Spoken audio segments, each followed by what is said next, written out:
Hi, welcome to For Such a Time as This. My name is Colleen. Happy Wednesday. It is May 13th, National Apple Pie Day. It is also National Fruit Cocktail Day and National Frog Jumping Day because why not? Well, a little history behind the Frog Jumping Day. In 1865, Mark Twain published his first short story called Jim Smiley and His Jumping Frog. Later, the story was republished under the name The Celebrated Jumping Frog of Calaveras County, and again it was published under the name The Notorious Jumping Frog of Calaveras County. Well, another fun fact about frogs, Rosie the Riveter set a jumping record in 1986 by jumping 21 feet at 5 3/4 inches. I have no idea how big Rosie was, but that's mind-boggling to me because I can barely play a game of hopscotch. Anyways, so I'm pretty sure I've shared before that I tend to be more of an optimistic kind of person. I like to look at situations and find the hope and good in them. I like to focus on the happy things, the joyful things, the hope that God gives us, and just taking that in any situation and moving forward. So today was one of those days at work where I got to offer some hope, but I also had to have some very realistic conversations with people. And quite honestly, that's draining for someone who always likes to look at the good side of things, the glass half full kind of things. Having those conversations where you're saying to someone, look, I want to help you get to your goal, but we have to make changes or you'll never get there, is hard. I care enough about them to have those real conversations.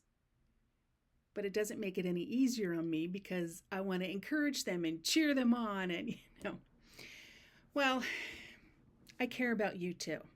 And because I care about you, I want to have a real conversation with you as well.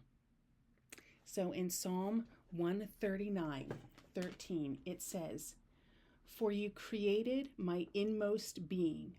You knit me together in my mother's womb." God created you. He knew you from the very beginning. He created you just the way you are, and He has a purpose for you.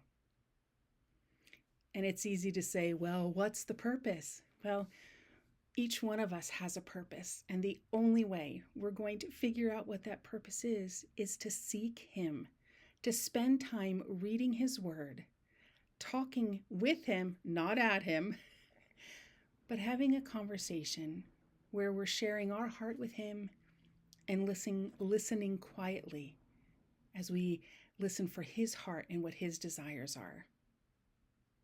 Other things that we can do is connect with other believers who can pray with us, talk us through things, get connected through a church or with a church. Whether you're watching online to learn more about God and who He is and the plans He has for you, or you're attending in person, get connected. I care about you. And I want to see you thrive in your life. I want to see you experience God in new ways. And I want to give you hope because we serve the God of hope.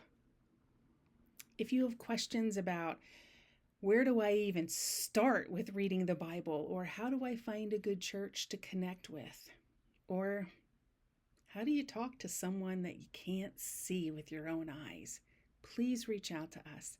We would love to share more. And as always, in the book of Numbers, it says, "The Lord bless you and keep you. The Lord make His face shine on you and be gracious to you. The Lord turn His face towards you and give you peace." Shalom, my friend.